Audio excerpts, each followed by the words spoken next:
Hey, here we are, I think. Oh, gosh. A little late in starting today. Wasn't sure we were going to have a show. Hey, here Hey, we are. I think. Oh, gosh. the TV's up. A little late in starting today. Wasn't sure we were going to have a show. Turn it down. Hey, Not paying attention. Gets me in trouble every time. So anyway, two interesting things happen. This is Bowles TV. It's BOLES.TV. It's Bowles.television. And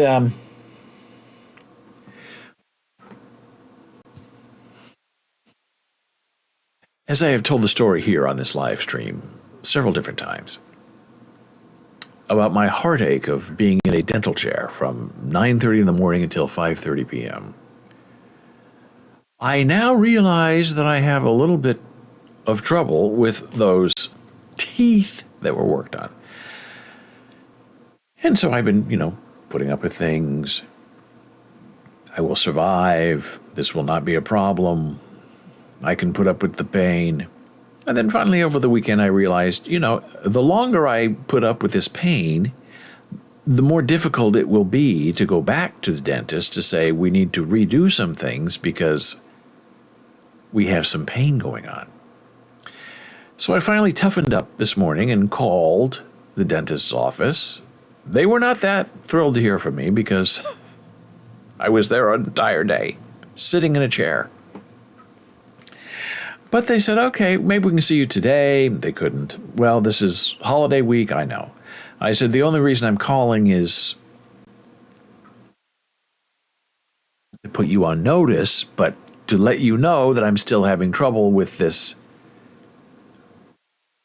tooth filling that the dentist say, well, live with it for a while and see what happens. I've been living with it, dying with it. Sort of the same thing, I think.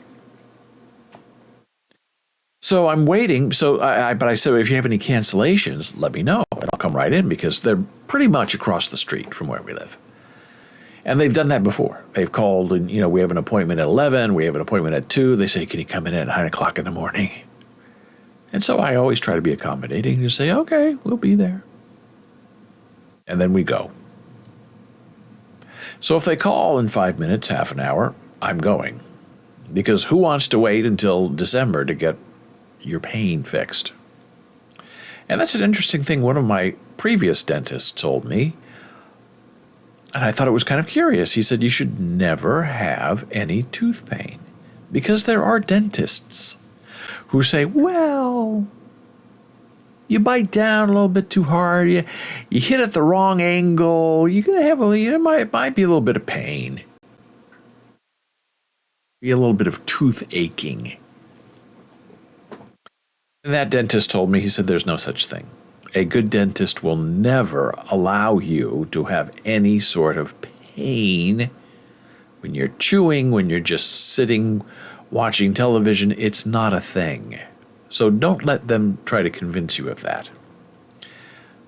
I recently had this dentist who tried to convince me that when some of the composite filling spilled over onto the other tooth and made a bond between the filled tooth and the other tooth, and where I could not floss, tried to gaslight me and say, oh, that's fine.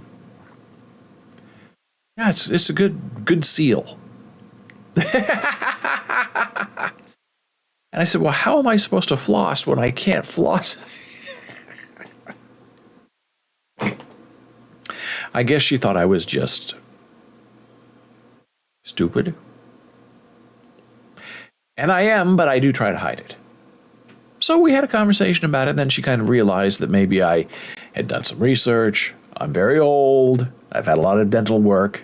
Old-timey dental work,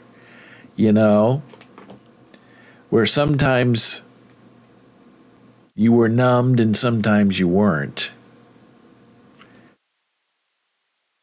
So I've been around. The second thing I was not sure about is, over the weekend, our Stream Deck software got updated. And I always say yes to an update because you think that things will get fixed and get better, but sometimes updates make things worse. So this is my Stream Deck. This is like our control center. where you click on a button and that's how we go to, our intermission, go to commercial, whatever. And how we, hit the hardcore ASL. Well, all of the things reprogrammed into my Stream Deck were lost and or overwritten. And I'm not quite why. I have not quite figured out big box by my neighbor. And I have not quite figured out how to get it back. But I'm not pushing it because I know I just have to do it all over again, which is a lot of busy work. But we have a new version that was just delivered today, I believe, of that Stream Deck called Stream Deck Plus that actually has knobs on it so you can control volume and zooming in and all kinds of interesting, neat things. So I thought, why reprogram this? Oh, now this is interesting. Why reprogram this if I'm just going to have to start all over anyway from the new one that's being sent to me? But as I'm looking at this thing, I'm seeing there's something going on Google Chrome. My browser was crossed out.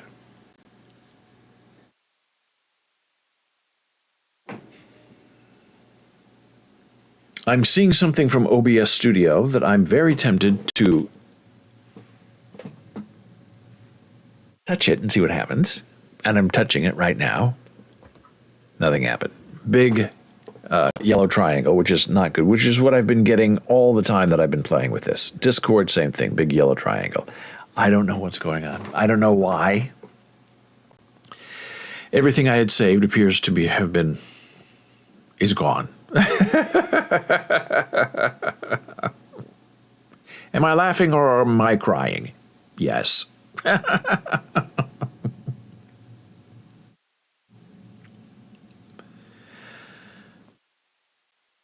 So what else is in the news? Well,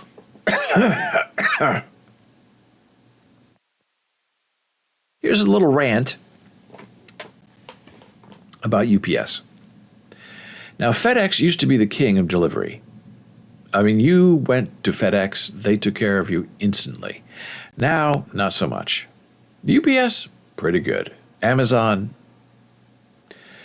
But UPS now puts a lot of the concern for performance on the consumer. If you're shipping, if you're receiving, it's all on you. So if you want UPS to come by and pick something up for you, it's going to cost you $20. Almost $13 of that is what they call gas fees. Then there's tax, then there's the, pay the driver fee, $20 to go and pick up a stupid box. Now you can go somewhere and stand in line and drop it off for free, but the lines are very long, ubiquitous. You're going to waste half an hour standing in a line. Plus, you have to get there with your package. And if it's slightly heavy and you don't have a car, you're going to pay $20 to have UPS come and pick it up for you. Now, here's the thing about UPS. You pay a lot of money to have things delivered. And the new trend with UPS over the last 6 months is to send you an email saying, let's say, hey, we have 3 boxes coming for you, and they're going to be delivered on Wednesday. Wow, okay, great. So you mark your calendar, getting 3 boxes from UPS on Wednesday. Then the next day, you get a note from UPS saying, hey, we've made some changes, and those 3 boxes we're bringing to you on Wednesday, we're bringing them to you on Monday. Oh, early. No extra charge. I'll write it on my calendar. It's a good thing to know. And then Sunday evening, you get another email from UPS saying, hey, your delivery for tomorrow of 3 boxes has been delayed. Delayed until Wednesday. See you later. So you're back to your original delivery date of Wednesday. Why they decided to change it 2 days earlier to Monday? I didn't ask. They came to me and said, we're coming to you early. Okay, I'll make arrangements to be here and to sign whatever has to be signed. Oh, no. The night before. No. Forget that. Forget Monday. We're back to Wednesday. But we're going to pretend that it was never Wednesday. We're just going to say you're delayed until Wednesday. And that's a big punch in the face. I don't know why they do that, why they mess with you. And it especially seems to be true of delivering Apple stuff. And lately we've been getting a lot of deliveries from Apple. Now, sometimes the delivery is free. Sometimes you pay $8 to get it early, which usually means, you're paying the extra money to get everything you've ordered delivered the same day. Be it delayed or not delayed, from Wednesday to Monday back to Wednesday. But if you don't pay and you have multiple things coming, then they send you one thing on the day they're promising, Wednesday, and then the rest of it gets delivered like on Friday. So it's very strange. So you pay Apple the extra money to get everything delivered on the same day. I guess that's their contract with UPS. But that day can and will change. And what are you going to do about it? You're going to say, thank you, UPS. May I have another? And then they're going to lift their proverbial hand and slap you in the face again. Delayed again. And what are you going to do about it? So over the weekend, Jana Marie had a wonderful show on Sunday, and she addressed the topic that we addressed a couple of times last week.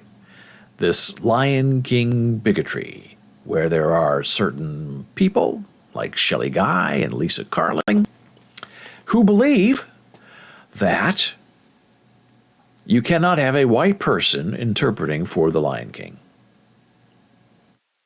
Interpreting for the deaf.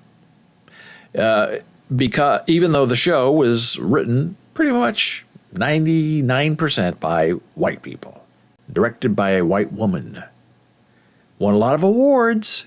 Now, did you see anybody in the cultural community standing up and saying, oh, no, don't give The Lion King any awards because those people are white.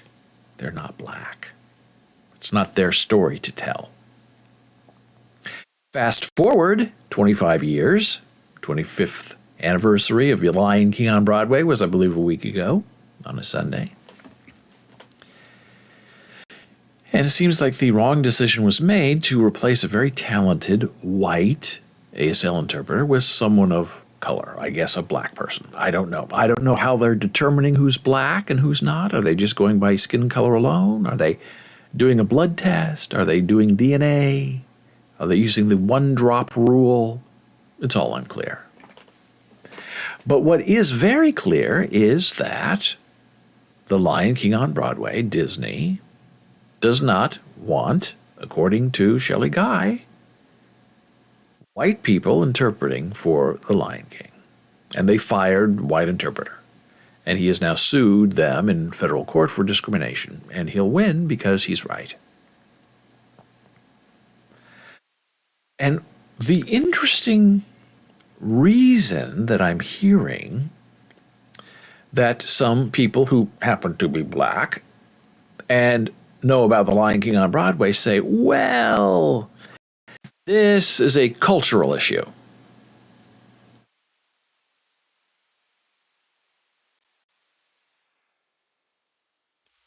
It's a cultural issue to not have a white person interpreting for The Lion King because it's a show about animals in Africa.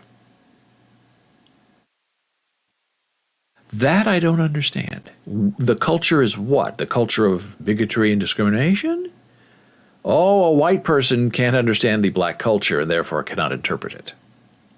Now, if that's your point, beware when it gets spun around on you. And people will say, oh, okay, well, if white people can't interpret for Lion King on Broadway, then if we have an all-white show, no person of color could interpret for that show, right? Because it would be culturally inappropriate. It has to be white on white. White matches white. The face, the personality, the culture of the person doing the interpreting is the same color as the person performing on stage. Now, that is untenable. And if you said that, you would be accused of being a terrible bigot. Well, how dare you say that? A black person can certainly interpret for a white play. Who are you? What do you think? Why are you saying that? And I say, that's right. You're absolutely right. So how can you say Lion King is only allowed to have black interpreters? None of it makes any sense. It's very sticky. It's unnecessary. It's the worst sort of example of being woke that you could possibly create. And somebody is going to have to take the heat for this and probably lose their job because they are perpetuating racism and bigotry from the stage of The Lion King. I cannot imagine that Disney is happy with that sort of revelation of character. And now it's time for our very next break. And here's the other thing that kind of delayed me is I usually have a button on my Stream Deck that I press that turns my microphone on and off. I don't have that button set up anymore. So I have to go up here and go like this. So I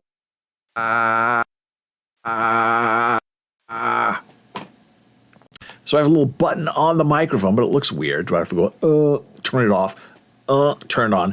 Where before I could just very smoothly hit the button and it would go on and off. So today's going to be a little strange, but that's okay. So hey, when we come back, more Twitter meltdown. If you're on Twitter, do you have your archive? It's a question I'm starting to ask people. I got mine this morning. I'll show you what that means. And we will talk about all of this when I return in a moment. Now I'm going to hit the ridiculous button on my microphone.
Hey, okay, we're back. I have to get this figured out with my stream deck being down. Hey, this is Bowls TV. It's BOLES.television. It's Bowls.tv coming to you live and in person right here at high noon. Whew, what a weekend for Twitter, right? Last week, Thursday, Friday, it's going to melt down, it's going to disappear. I think it eventually will, or become something different. I don't think it'll die entirely, but I don't think a year from now it's going to be the same thing. Elon Musk seems to be doing his very level best to just kill the company. There's no advertising. He wants to charge people a lot of money. People don't want to pay for something that's been free. What is he going to do? It's a little scary. Donald Trump has been reinstated. But as of right now, I don't think he's gone back on Twitter. And he said he wasn't going to because he has his own social network. And why would he go back on Twitter except just to excite his fan base who want him back? But he has a lot of, I guess, future wealth tied up into his Truth Social thing, whatever that is. So I realized last week, Thursday, Friday, that if Twitter's going to, die, and they said the World Cup begins on Sunday, and that's the most intensive time for Twitter to try to be alive as a social network because everyone across the world, except probably in America, are tweeting about the World Cup. So they said, beware of Sunday. So Sunday's passed, and it seems like it's still online so far. So I requested my archive. Now, I've done this in the past. And usually a few hours later, you get notification that your archive is ready on Twitter. And the archive is everything that you've posted on Twitter since time began for you on the network. Okay. So I go on there. I request my archive. Friday, I get a notification, enter your password. Okay, enter my password. Then we're going to send you a one-time code. Okay, send me a one-time code. Enter the code.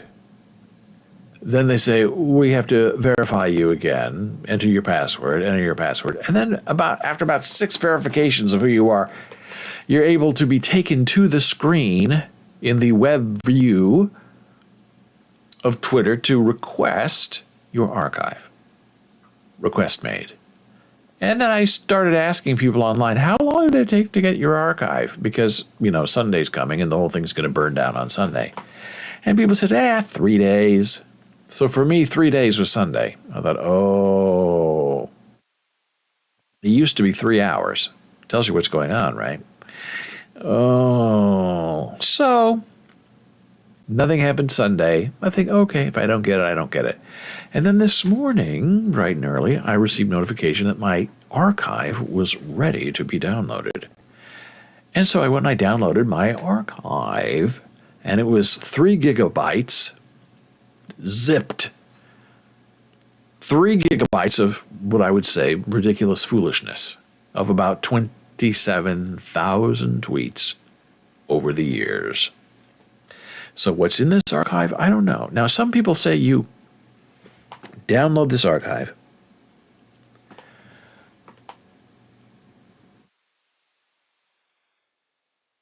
it up on your web server, and it's all formatted and ready to go as its own web page of your tweets. And all you have to do is just unzip it, look at it, and it's republished on your website. It sounds interesting. I don't know if it's possible, but it's something worth exploring, I think, just because it's a way of propagating your tweets of what you said at one time if Twitter itself goes down. So I encourage you, if you have a Twitter account, just go and request your archive, just for safekeeping. And then I got mine, I uploaded it to my Google Drive, to my iCloud account, to my Proton Drive, just to make sure those 3 gigabytes of hard-earned brilliance are never lost into the internet ether, if I can help it. I probably should also copy it to some kind of local drive. which I did. I did. I was thinking USB drive, which I did not. Do I have a big USB drive? I don't know. I feel like I should check. Does this say? I don't know. My glasses on. I have no idea, but this is one of my backup devices. I wish I knew what it said. Let me see if I can figure this out. Oh, no, I'm entertaining myself.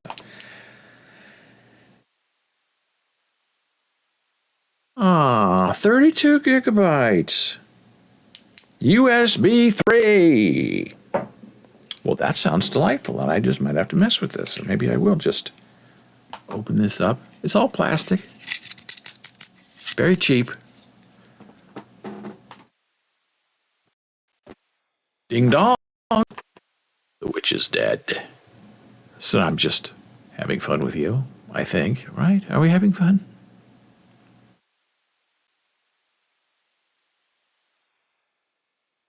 Oh, it's calling itself a recovery disk. Maybe I shouldn't use that one. Where are my others? We'll see if this one's a recovery disk. Does this have a name? I don't even name it recovery disk. I think Windows does that when it makes your recovery disk. They say, we're going to call this a recovery. Okay, now what does this one say? Oh, this just says USB drive. Okay, that's better. Oh my goodness, I almost ruined my recovery. So, now I have to find my Twitter profile and drag NZ and drop NZ to that drive. And it's copying right now at a speed of 15 megabytes per second, which is not great, but it's not terrible. About 45 seconds remaining. So that's how you archive your archive. And if I can publish my archive, that would kind of be sort of cool. And I don't know if the cool kids today say the word cool anymore.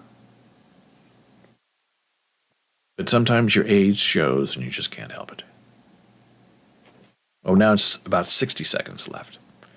So we'll let that run. Now, here's what's really fascinating. It's just so disgusting. And this is the guy who's in charge of Twitter. He spent $44 billion of his own money to do this.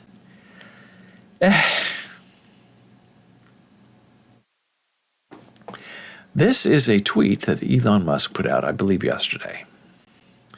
And lead us not into temptation. I guess he thinks this is a hilarious meme, where this priest is Donald Trump, and this woman with her skirt up and her naked bum with the Twitter logo over it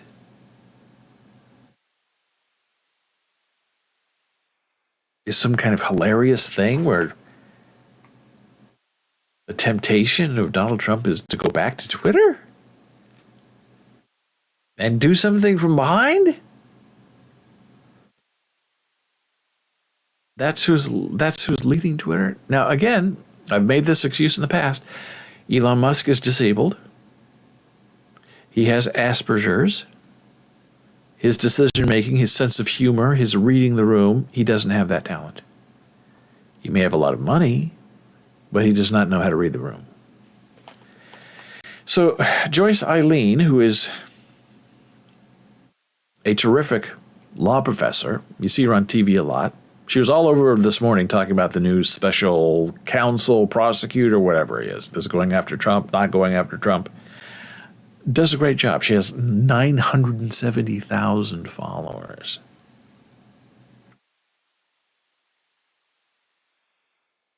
Oh, look, I'm checking on my archive. Did it work? Oh, it looks like it worked. Fun. I'm going to have to unzip that later. Or maybe I'll unzip it now. And maybe we can see if it works. Wouldn't that be interesting?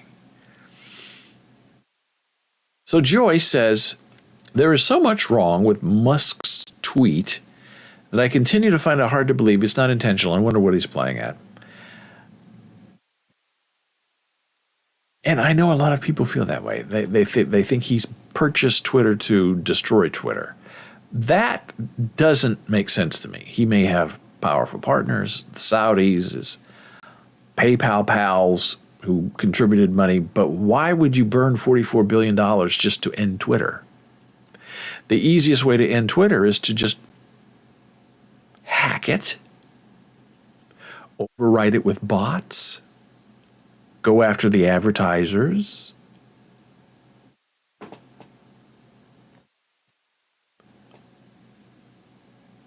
Jana Marie says, be careful, David, I'm watching you.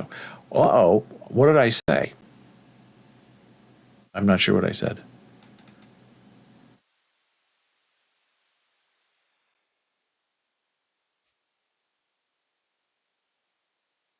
I'm being watched by someone, and I'm very scared. I admit it. And so Joyce says, just kidding, it's that picture of the woman. Oh, I know. I didn't do that. That's Elon Musk. That's the richest man in the world tweeting that. So gross. Ugh. And it's about Donald Trump. He thinks that's going to entice Donald Trump to come back.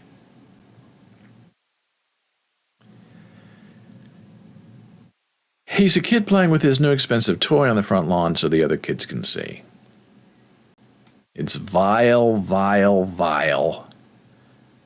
So Donald Trump is Jesus and likes kissing Twitter's behind? It's like Elon Musk just strung together all of his incoherent thoughts into one meme. And here's Elon Musk with Jeffrey Epstein's girlfriend. Wow, this site, Twitter, has really become a sewer. Musk is a man-child, a 51-year-old man who's not developed emotionally beyond an 11-year-old. Now, that is his Asperger's. I'm certain of it. He thinks he's being hilarious, and because he has a lot of money and all the people swirling around him laugh at all of his jokes, he thinks he's hilarious. He doesn't have anybody in his circle to say that's tasteless and awful, and you have a lot of money, but you don't know what's funny. So this is the blowback he gets, and I don't think he sees any of it. He's gross and emotionally immature, and he told he was a genius and handed a fortune by his parents. Never graduated, bought his degree, bullies until he gets what he wants. Query answered, it's not complicated. Jana Marie says, yes, it's very tasteless. It is. Look at all these comments. He's so gross. It's disgusting. Donald Trump is, according to this person, not a nice person. So now we should go and see it because Elon has a habit of posting these really gross, ridiculous things. And then he takes them down. Let's see if that's still up. Account. CBS News, Why Can't I Quit You? This is Brokeback Mountain, where CBS News said that they were divorcing themselves from anything Twitter, and then they came back. So this is CBS News, Why Can't I Quit You? Hugging and kissing Elon Musk as two gay cowboys. Our love will never die is what he said. Again, same sort of, juvenile humor. That is his hallmark. It's still up. 16, Donald Trump and the woman. Now what his people are saying, are they laughing? Here's a good one. This is Jeff. He's very tough, Tiedrick. Hard to believe that Twitter.com no longer has advertisers. Must be one of those weird coincidences. Bro, when Donald Trump refuses to pay for his blue check, will you be taking it away? Oh, that's a good point. Another person says, are you okay? I really don't understand why all these advertisers are fleeing Twitter. It's a real mystery. And then you look at this from the guy who owns the place.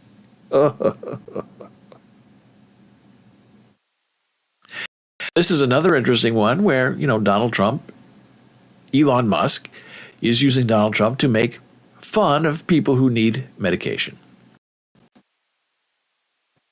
What happened to this one? His reinstated Twitter account, Donald Trump. Another person posted this. Tesla falling off the face of the earth, price-wise, down 18%. This is a funny GIF of Elon Musk taking over Twitter. This is pretty well done, actually.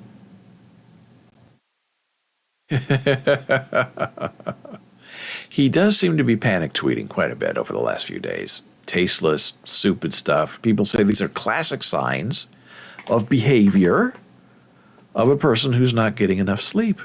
And the older you get, the harder it is for you to survive and make good decisions without having any sleep. And this is what you get. A hyper-attenuated Elon Musk tweeting really tasteful stuff.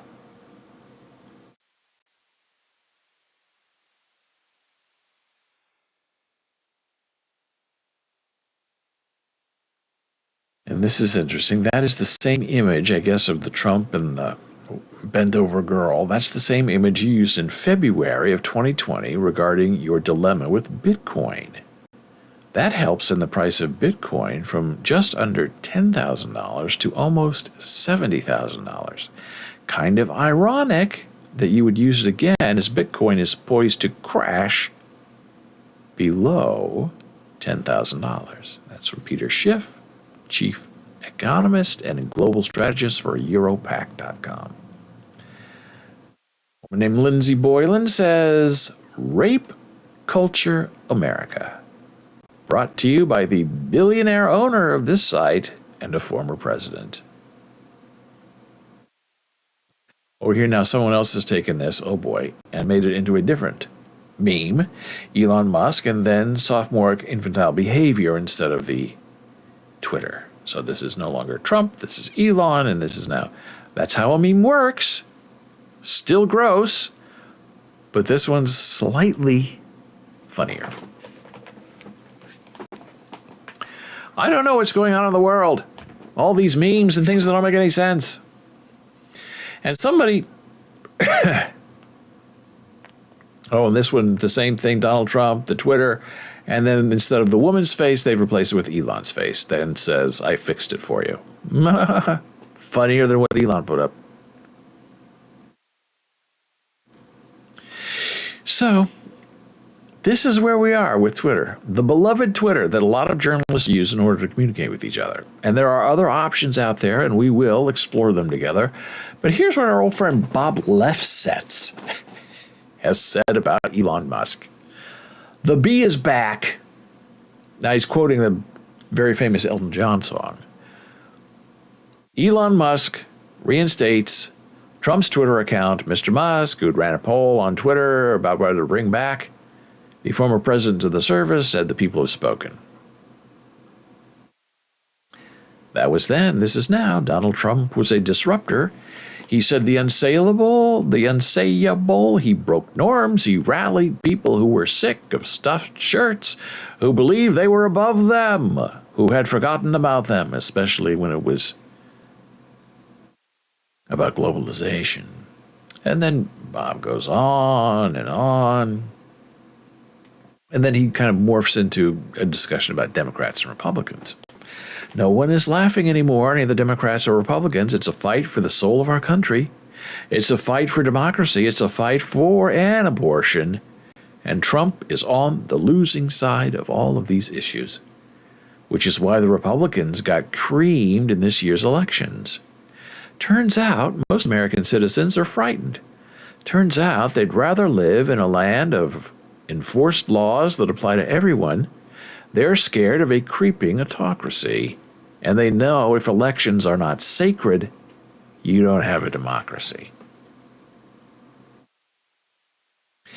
Elon's Twitter saga has revealed the truth to everybody, that most people are not on Twitter. It's really just a media intelligentsia place, journalists, who are addicted to it. And this is the same media that reported everything Trump said before he was banned. They justified this by saying, he was president, it's important, we have to talk about it.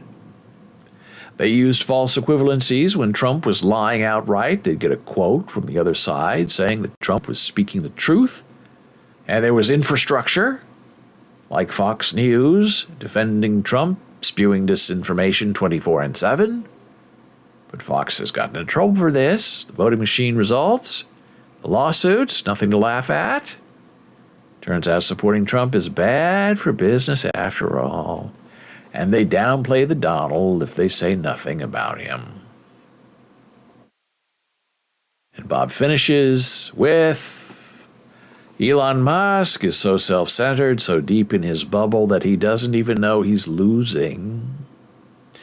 He keeps thinking he's winning when the truth is just the opposite. And you see that when he posts memes like that turn off everybody. And he thinks he's funny. So Musk says Trump can come back. It's news today, but not tomorrow. Just like Trump's ultimate bloviations on the short message site. People love the crash, not the content. It's hubris on parade. Both Elon and the Donald, and that's one procession most people don't want to see. Twitter is becoming more of a backwater each and every day. And who pays attention to that? Very few. Allowing Trump back on Twitter is akin to Arista saying it will put out a new Milli Vanilli record. The announcement will be everywhere, but the music will be nowhere. It's a very good point. Finally, our old friend Kevin Drum. This is his entire article from a couple of days ago. At this moment, the LA Times, the New York Times, the Washington Post, the Wall Street Journal, and the Guardian are all giving front page play to the fact that Elon Musk has decided to reinstate Donald Trump's Twitter account. Why? Have we learned nothing in the past few years about the differences between news and mindless clickbait? And one of his commenters says, I have decided to switch most of my social media consumption to the Fediverse, that's Mastodon, especially PixelFed and Mastodon, as a result of the arbitrary rules and BSing Musk regarding Trump. About half the law sciences and liberal politics is switched. The notable exceptions are the mainline reporters, baby boomers, and those who do not want to have to rebuild their list of followers from scratch. People hate paradigm shifts, so I get it. It's very true. People like what they have. They don't want to change. So now we're going to take our next break. And coming up, have a nice conversation about the future of AI.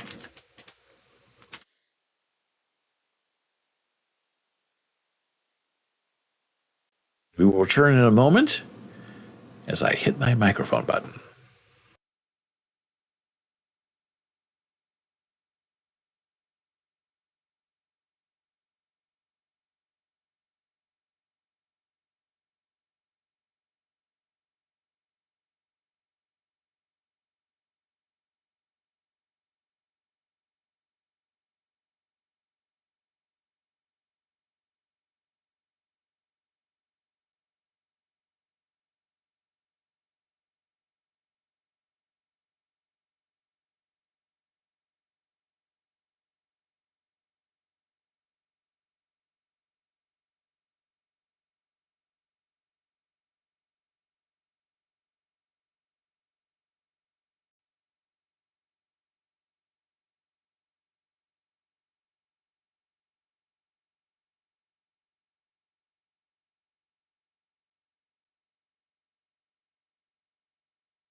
Hey, we're back here on Bowles TV. It's BOLES, not television. High noon Eastern. It's Bowles.tv. Well, it's an interesting day. The weather's getting very cold here on the East Coast. The wind is raging. We're hitting the freezing mark.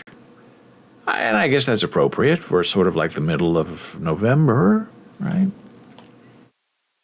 No snow yet. We used to get snow in September when we first moved here. And lately, sometimes it doesn't snow until January.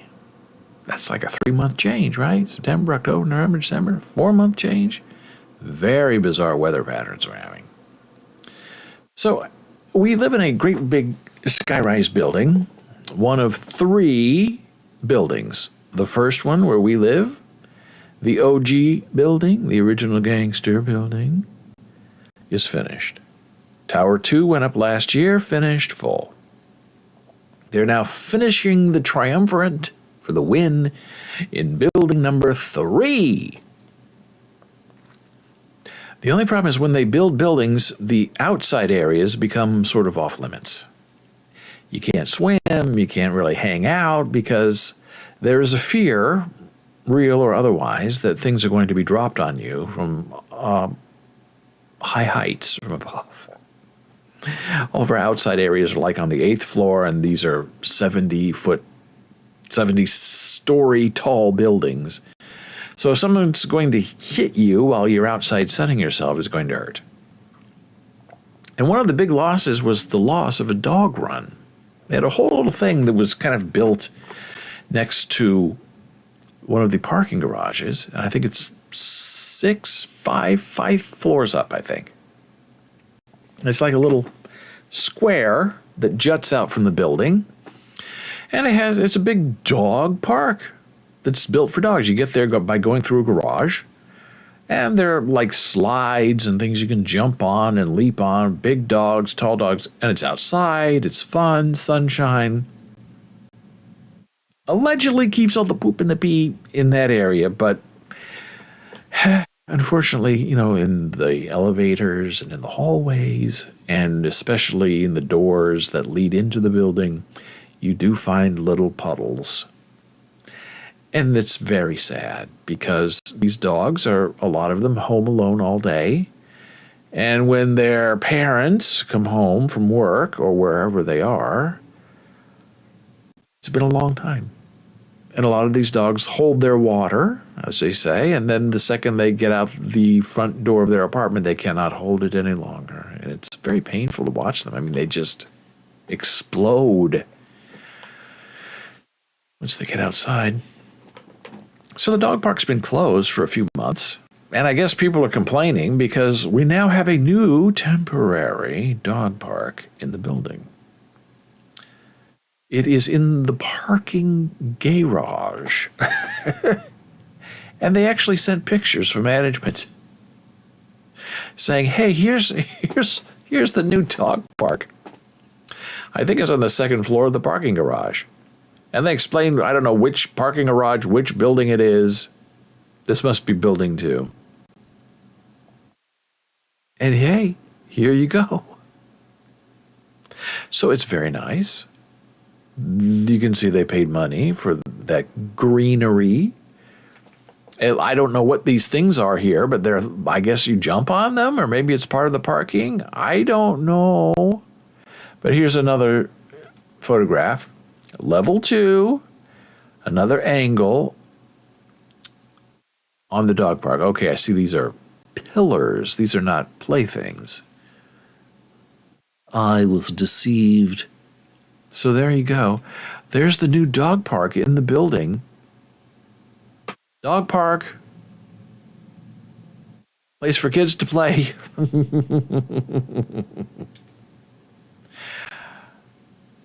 I think it's wonderful. I'm glad the dogs have a place to go and have fun with each other because that's very important. So we talk about the Twitter a little bit and what's going on and where it is. And I am currently on Mastodon. And it's interesting. Mastodon is federated. So it's more like a micro blogging platform more than like a social network like Twitter. And each instance of a Mastodon is a private server run by a person, and a lot of them are interest focused. Excuse me, meaning there's a place for journalists, there's a place for writers, a place for artists, or just like a general one that's sort of safe. This is my profile. I am on masto.ai, which appears to be sort of a big server run by a guy who runs a lot of big servers. And so far, it's been very good. And because it's federated, you can choose as the owner. I'm not the owner. I could start my own Mastodon server if I wanted to. As the owner, you bring in people from other servers. You can connect to their server, exchange information, go back and forth. But even if you block a server because they have bad behavior or something, individuals on your server can still connect with other individuals on that other server. And there was a big hullabaloo over the weekend where the owner of Mastodon.art had blocked a new journalism server because the journalism server somehow was involved with pinging Kiwi Farms, which is sort of like a gross pornographic website full of hate. And the journalists, they're all new. This is supposed to be the place where journalists go to gather, and all of their admins don't know anything really about Mastodon or moderation or whatever.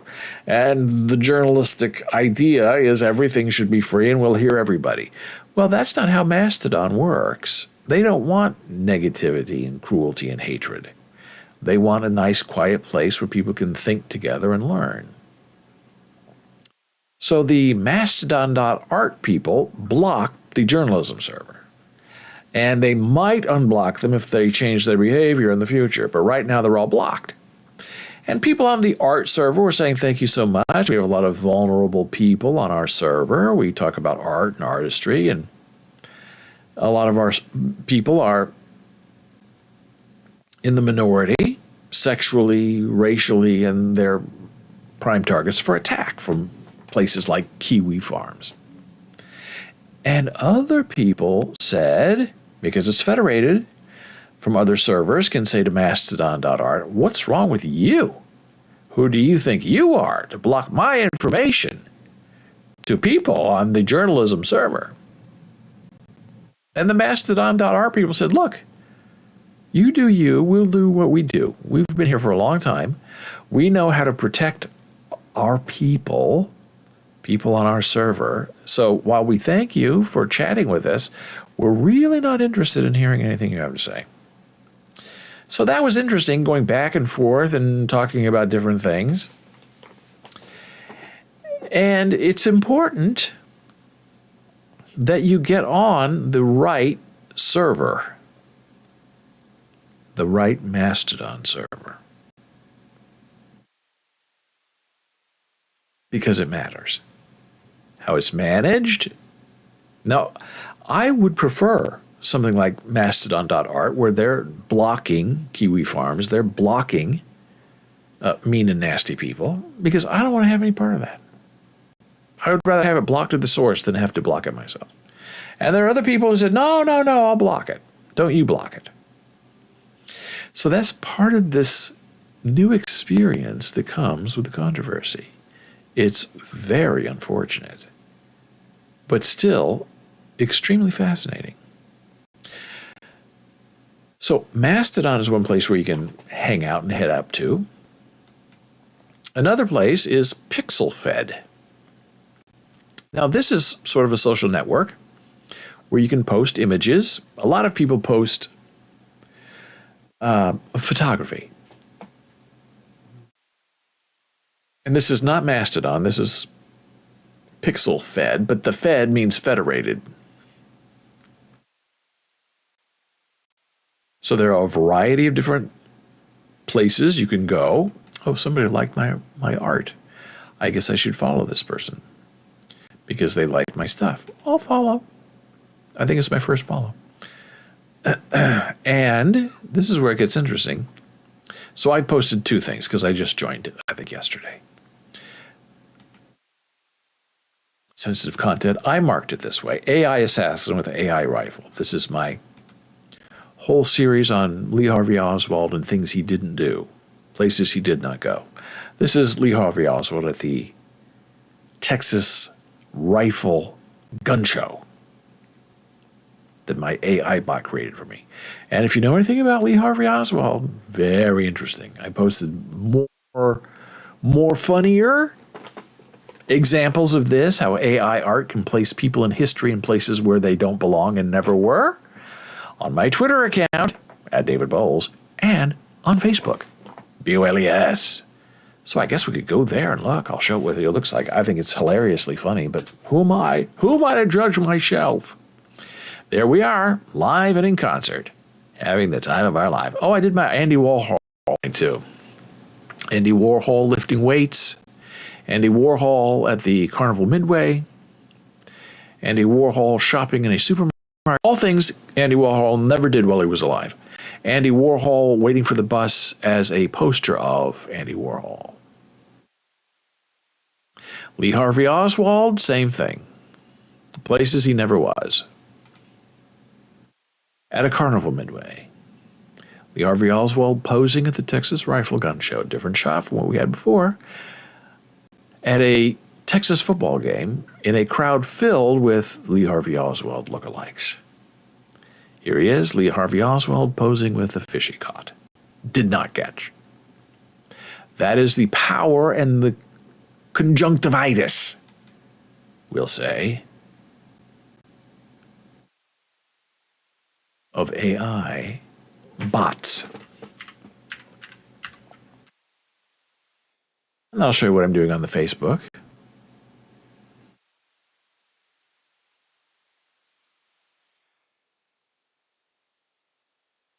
Sort of the same thing, but different, because we want to be creative. There we are. Hello. Wave at yourself. Hello, young man. Wake up. We'll wait till we wave at ourselves, and then we'll move on. Oh, I love the captions, the live captions on Facebook. Hello. I love that so much.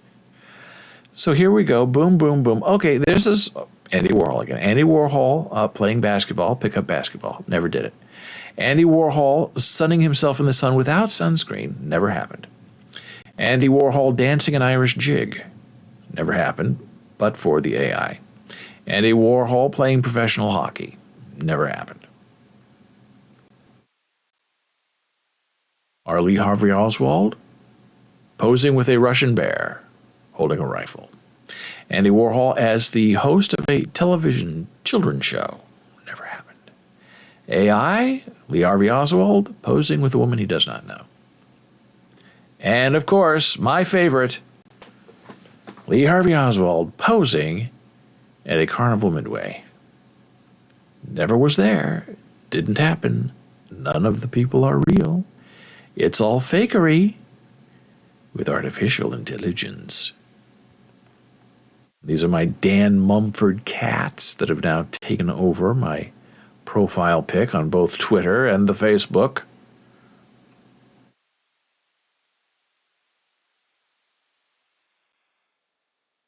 My Mumford cats. Beautiful, right? All AI. I didn't create these.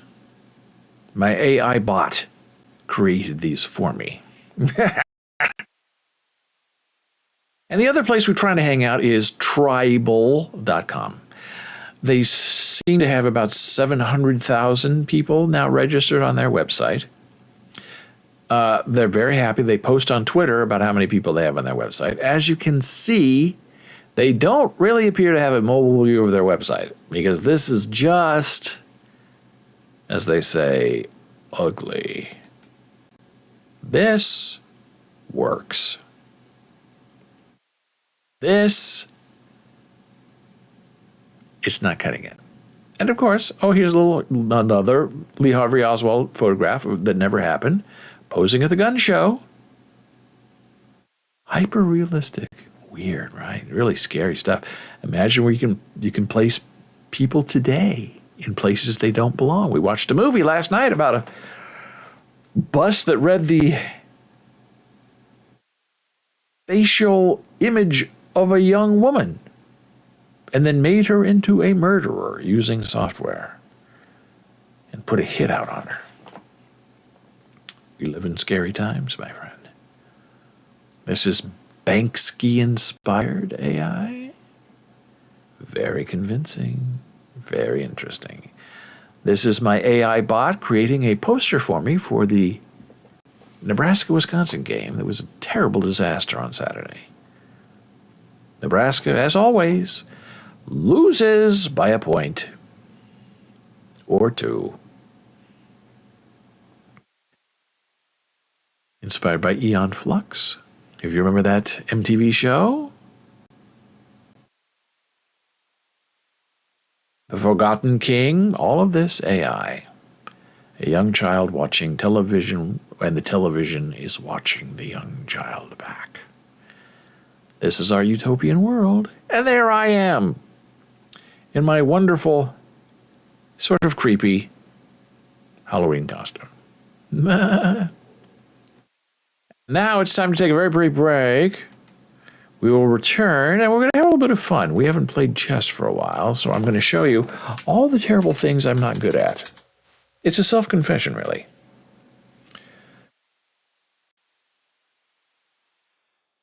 Bad chess. It's all coming up next, right here for you on Bowls.tv.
Hey, we're back. Hey, hey, with the monkeys. Well, maybe we are. This is Bowls.tv. It's BOLES.television. BOLES dot a T and a V. With you at high noon Eastern. Most days. We'll see. Who knows? The whole thing could collapse while we're sleeping, which is probably the best way for things to collapse while you're sleeping. So, hey, it's that time of day. Oh, yes, here we go. Where is it? Oh, meow, meow. It's time for some Not Bobby Fischer chess here with you on Bowls.tv. Jan Marie on the weekends. And it's this moment where we pause to show just how terrible we are in playing our game. The game of masters, the game of geniuses. It's chess. Not Bobby Fischer chess, but David Bowl chess. And this is where we sit down and we do a couple of puzzles. Where you would like to play a full game with someone, with a bot, but we're afraid that would be too too dangerous and boring to risk showing that to you. So here we are in our Chessable learning portal. And we've been doing chapters together, and we are now in the chapter of Chasing the King. So the idea with this puzzle is you put the king in check, he moves. You put the king in check, he moves. You put the king in check, he moves. Checkmate. It usually begins, as always, with these puzzles that you're going to lose your queen. And I think there are other ways to go about these puzzles where you can move another piece first and preserve your queen. But these puzzles appear to prefer the queen being sacrificed first. So with that in mind, we're going to click on this. And I'm not showing it to you yet because the second I click on this is the second we are in trouble because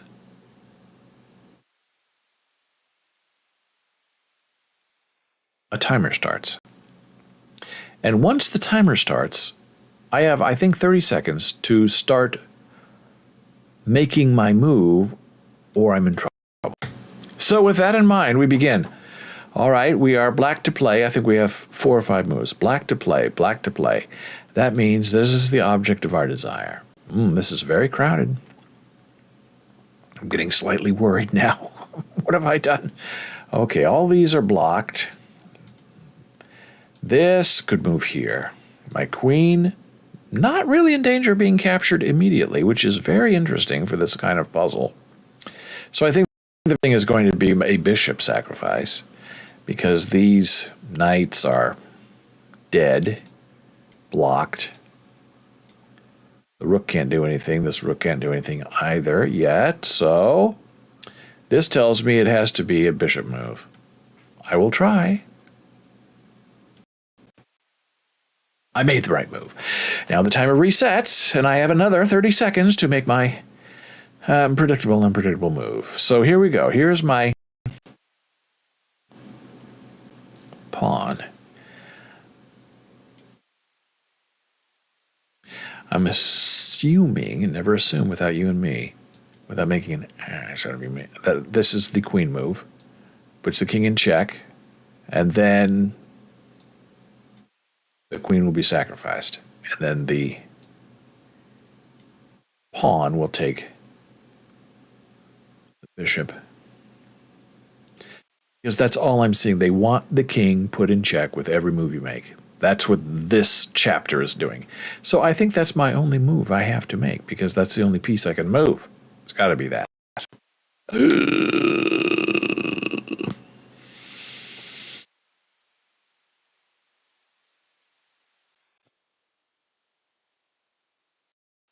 Now, I'm not sure why they want my queen to move there. And they're going to make me make that move, so I learn it. And then the king takes my queen.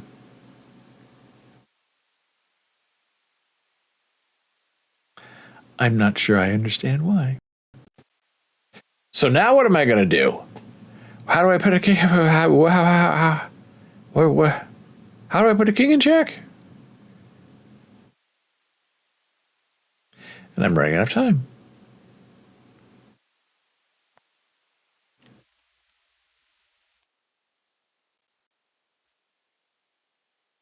I almost want to move this. I want to move this here and have it take the rook. But maybe they want me to make that move and take the pawn. I don't know what to do. This puzzle confuses me. I'm very confused. Well, I guess when you have an option to take, you take. Nope. Oh! Okay, they want the king in check. That puts the king in check. Confidence. Now I have to make the right move, and the king moves back. Yes. And... okay, so this is going to be a knight chase. Now, well, let me put this back because I want to make sure. So I put the knight there. King is put in check. The only place for the king to move is there. And then what do I do? I don't know. I guess it's going to be another knight move. I don't know, but I know that's the move, so I better make it. That was the move. Now, that's the king is trapped, so it's going to be the lowly pawn. Going to fork the knight, but it's really just putting the king in check. The only piece that can take that pawn is the king, but the pawn will be protected by the knight. So I will have successfully, barely, by the skin of my teeth, solved this puzzle. Those knights are very dangerous. I love them. But if you're not paying attention, as I was not paying attention, you miss the move. No, wait. It's this. Oh my gosh, I almost made the wrong move. Oh, God. Dumb. 5 moves. I was 60% accurate. That's terrible. Exit. I have to redeem myself. This is 6 moves, so that's quite a few. Here's the object of my desire. These are my implements of destruction that are at least nearby. So, they love a queen sacrifice. But do I have to? Yes. It's really my only option. To put the king in check. Oh, I hate it so much. Yeah, I don't like it. Go here, go here. They just want the king in check. Just remember what's being asked of you. I will make the move. That was the right move. Okay. So the king is exposed. I believe this is now a rook move. Puts the king in check that away. Yeah. So far, so good, I think. I don't know. Who knows? It's terribly destructive, what I'm doing. Destructive to my ego, that is. So I know the move, but then what's the next move? So the king, the only place he can really go is here and threaten my knight. But then my pawn is backing up. So then I go here. That's it, I think. And then and that would be it. I think. Oh, I think that's actually the move. So I move this here, begin here. I didn't see that one coming. So that's okay. I just go up here and take that.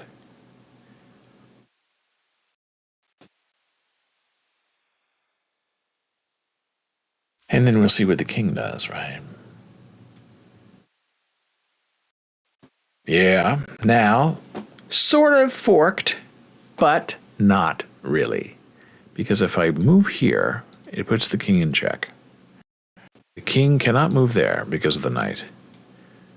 The king cannot move there because of the rook. The king cannot move here because of the rook. So I think this wins the puzzle. And the king can't take the knight because the pawn is protecting.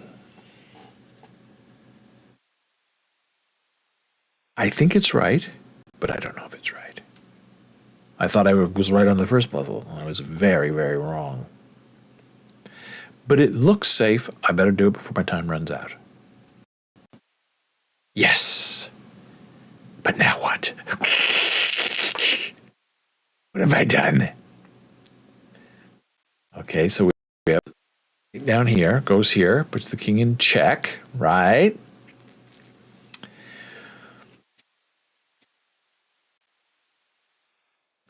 But then the king will just keep running.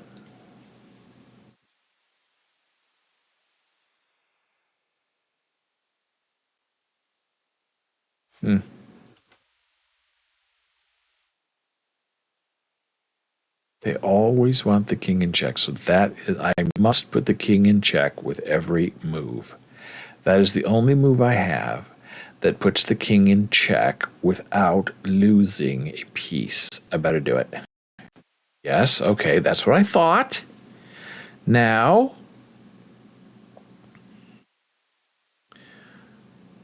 we go here. It's the king in check. Right? Yeah. The king can't go here because it's protected by the pawn. King can't go there.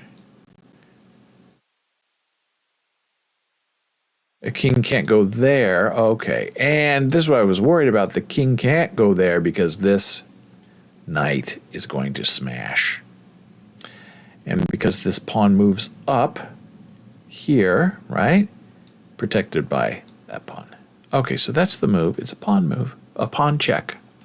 And mate. Fabulous. 6 moves, 1 variation. The accuracy is 100%. It's called quitting while you're ahead. But this is really bad chess. So we're not giving up. We're just going to a different site. Now we're to chess.com.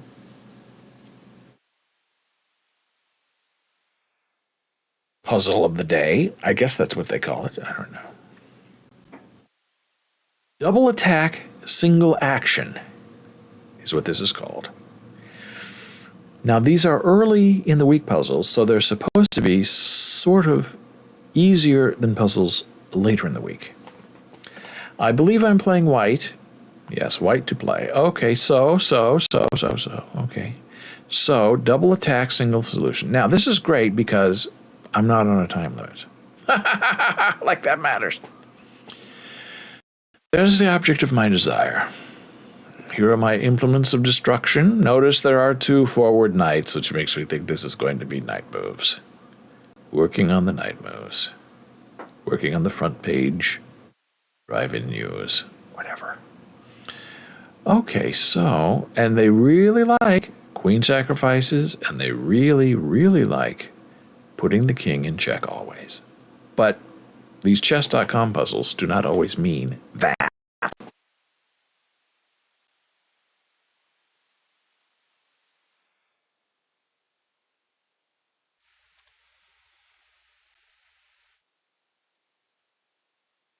Double attack, single solution. So that makes me think the double attack is probably going to be knight centered, but I'm not sure because I don't know.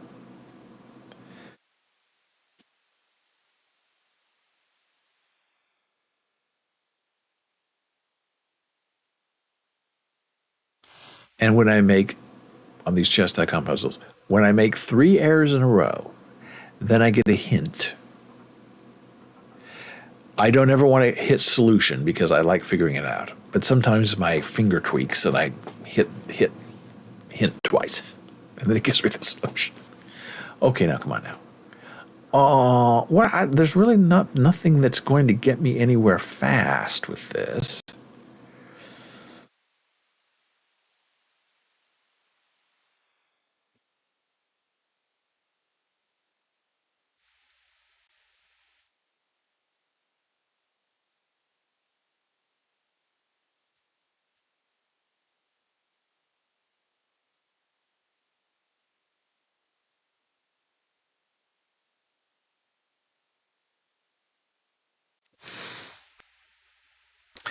I sort of like this rook here, and we attack. And they can attack back. We take. Because this king is really trapped back here on this file. He has that outlet and he has this outlet. But if we can somehow overwhelm those three with our three, we might just win the game. But I don't know. I'm not very good at these puzzles. Now, let's see. We went here. That doesn't do anything. That's just ugly. Although it does put the queen in check, which I sort of like. This knight is just completely immobilized. Nothing's interesting going on there. But that knight is not bad. And it is a bit of a fork, isn't it? So we could take that, or we could take her. Very interesting. And that is a direct threat, which I sort of like. And then, if I'm here, right, and the queen moves and I go here, then I really do have a nice fork on those two rooks. Very interesting. I'm making myself more interesting than I deserve. If I only know what I was doing.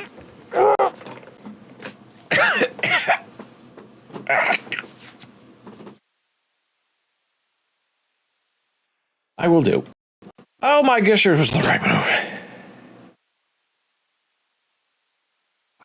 Now, this is where I wish the puzzle were over and I could just, retire making the right move. But now I have more moves to make. She cleverly moved from there to there. So if I try to go here to fork the two rooks, then she will punish me by taking my piece. And I really don't like that.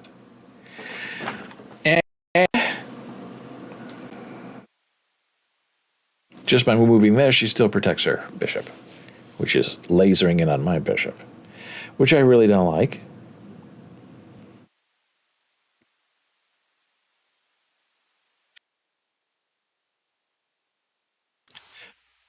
But it might be okay.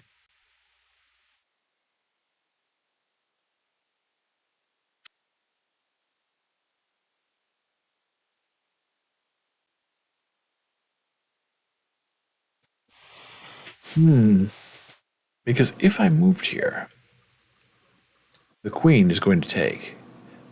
Okay. And then the bishop is not protected, and I could take the bishop.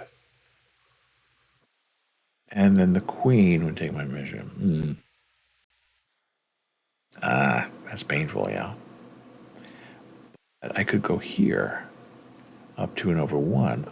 That puts her in danger. Oh, then she would have to move. Ooh. Then takes, but then I would take. Double attack, single solution. That's what I'm thinking. Double attack, horses.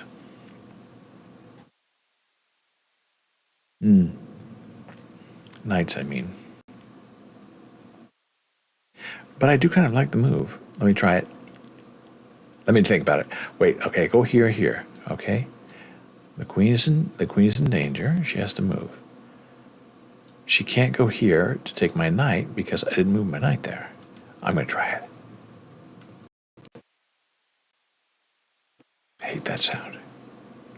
I have to try it again. I don't want a hint.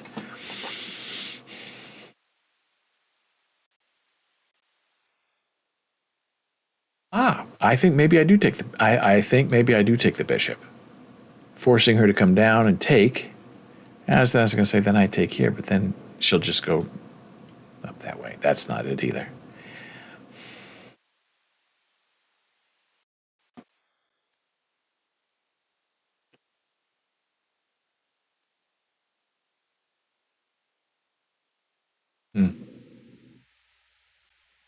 Very painful.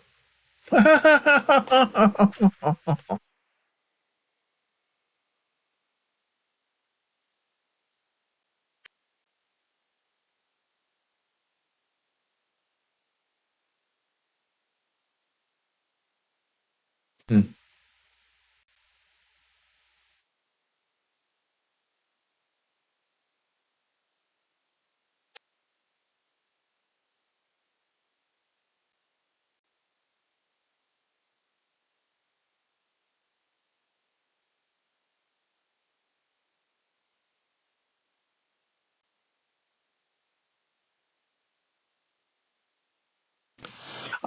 I mean, it can't be a pawn move to get that bishop to move. It's not very interesting, really. Really like to take that bishop, though. But then the queen will take. Would take. Oh, that's the move. Only thinking forward, I'm not thinking backward. Knights can move backward. It's a very basic rule, and I forgot it. No! Maybe it's this. It's gotta be something like that. Oh gee. Painful. That was a Monday puzzle. That was an easy one. So easy, laddie. Well, that was a lot of fun. We'll do this again tomorrow. Hey, Billy Strings, as we're wrapping this up. Fantastic guitar player. He has a new album out, and it's in hi-fi. It's terrific.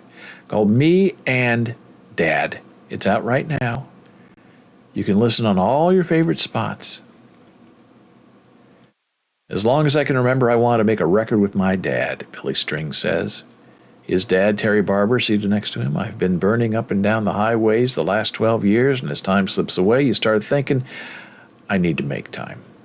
It's been a bucket list thing for me, something I've been afraid I wouldn't find the time to do.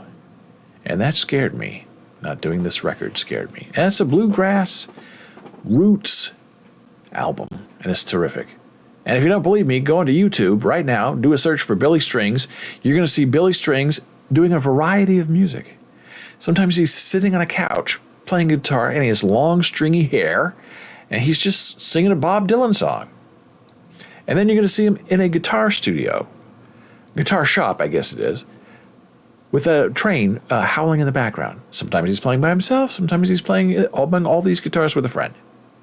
And then you're going to see him on stage, and he has short hair, short cropped, young, doesn't look like the same guy. Same talent, though, when he plays the guitar. Billy Strings. Look for him. He will make you happy. So this is the conclusion of our wonderful show today. I thank you for being here. If you have any questions or comments, you can find me in email, david@bowles.tv. You can find me on Twitter, @DavidBowles. On Facebook, it's BOLES. Instagram, hey, we're back. Bowles Books. And if you want to get our links, get updated on what's going on with our life and our world, we invite you to join our Discord server where all the fun is happening. AI art, conversations about American Sign Language, it's all there. So I hope you have a wonderful day, a good night, a good rest, a nice meditation, and when ye shall awaken, may your soul be filled with joy and the anticipation of winning every chess puzzle you attempt. Thank you for being here. I'll see you again soon.